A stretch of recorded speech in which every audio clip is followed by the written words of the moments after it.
Hello guys, আমি আগের পার্টে বলেছিলাম তোমাদের সেকেন্ড পার্টে সব দেখাবো।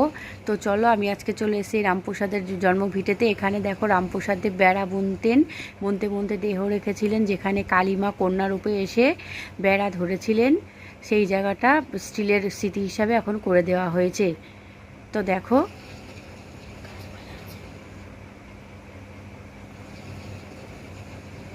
দেখো এখানে অনেক ফ্লাওয়ার্স গার্ডেন। তো এখানে অনেক ফুল আছে, নানা রকমের সুন্দর সুন্দর, খুব সুন্দর বিদেশি ফুলও আছে এখানে। খুব ভালো লাগছিল।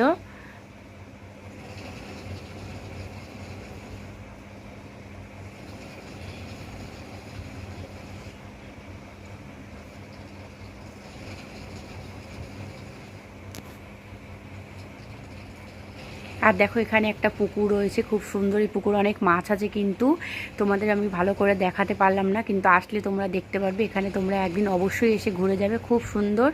খুব অল্প পয়সার মধ্যে খুব সামনে সহজভাবে চলে আসতে পারবে।